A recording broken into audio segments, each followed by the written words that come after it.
Rust appears to be getting 6 new forms of land masses that will spawn as a part of the environment, similar to the way that monuments do. 2 oases that will spawn in the desert, 2 lakes, and 2 canyons. I've taken a map generated on the Ox2 staging branch and placed it in the main staging branch, so you'll notice that there's no actual cliffs that are generating on the terrain. That means this is a big misrepresentation of the final product, but at least we get a glimpse of what is about to come. You can see that on this lake, I've placed some cliffs around and just kind of spammed them to get a general idea of what it might look like, but that's a little difficult to do when all of the cliffs on the entire map did not load in at all. This has been bundled alongside the new dive sites and the new small rad town, as well as a few other things inside something called the World Update, which we can now see has also included radioactive water, which has been stated in the commits that it'll be located in the new small rad town, and will come with a ton of properties like contaminating other sources of water, radiating the player if splashed on or drinking, as well as killing plants in a planter if you water them with radioactive water. The oasis and lakes will also be drinkable water as well as fishable.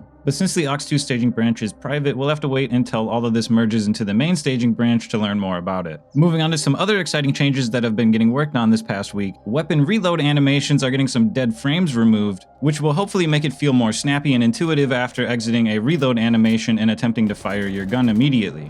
Mr. Distinguished Pikachu is back again with some fancy words I don't understand, but I'm pretty sure this is associated with the lag caused by the GC buffer recently when you have your server browser open in the background while playing Rust, causing you to skip a couple frames every now and then when the GC buffer kicks in. And to continue the trend of performance updates that we've seen over the past few months, there's been a couple of changes that disable feature checks if a player is not doing something such as holding a wire tool and they're not near anything that the wire tool can interact with, and disabling vending machine map marker updates unless the player looks at the map. Small changes like this are going to add up over time, and you'll notice their effect in the future more, especially on servers with a ton of players doing a bunch of things all at once. Another small change related to performance is a bug fix with the boat vendor stacking up a ridiculous amount of BPs in some cases when it miscalculated the amount of stock that it had. Something I'm personally pretty hyped about is wallpapers finally being available for us to play around with. So far they come in 3 variants, blue, red, and yellow, and they each have their own textures associated with them. And there's also 2 other variants titled Subway A and Subway B. I'm unsure whether or not this is going to be DLC, but it would be cool if the 3 default colors were in the game for everybody to use, and things like the Subway textures were DLC or skins on the community market. And also, in general, this is the perfect item for skin creators to really go crazy with.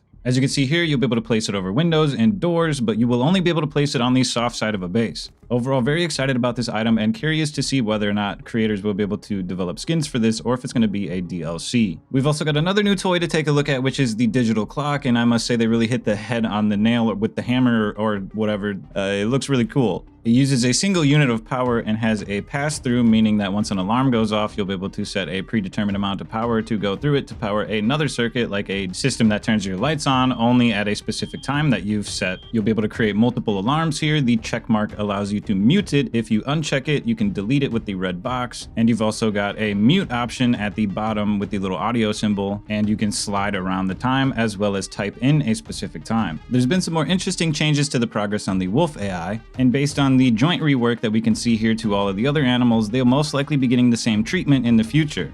All we currently have are the commits to the wolves, and you can see here that their eyes are going to glow during the dark. They will react to player torches and campfires, as well as having the ability to flee and call for backup.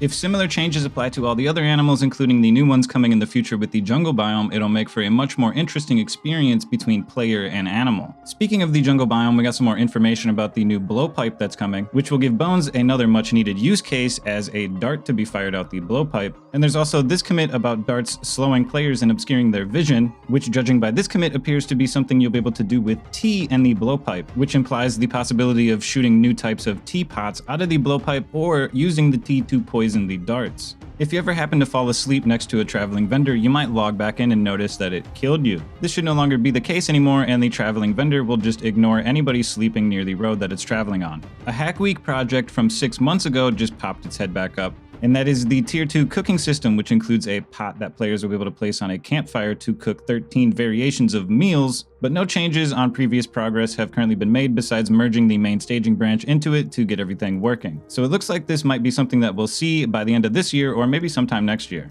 A long-standing issue with the car part box spawning underneath the ground next to this truck has finally been fixed, and it will now have a new spawn location on the side of the truck, as you can see here. As everybody figures out eventually, the explosion effects in this game look a little weird, and it looks like they'll be getting some updating here pretty soon. This is the only commit made towards this so far, and I'm assuming that's what it's referring to. There was a new server convar added which allows you to disable clouds, and you can see on screen that it is global disable clouds, and when it's set to false, the clouds will be turned on, and when it's set to true, the clouds will be disabled. There's also some new client-side commands added for the new toast feature that's coming, and that's the error toast in chat and the error toast debug. Having the error toast in chat enabled will allow you to see the toast in chat instead of on the screen, and having the debug enabled will show you all the old things that you used to see in the chat. So that's how you can move it back into chat if you don't want to see the new toast feature down in the bottom middle of your screen. The new feature that takes you directly into the tech tree when interacting with a workbench broke a couple of mods, so there's been a new command added for server owners to use which should allow those plugins to work without any changes to the code, hopefully. And don't forget, this is a server command, so if you're running it directly in the game through the console, you need to type SV in front of it and then run the command, and it'll make the workbench work as it used to in the past by opening that little screen in your inventory first.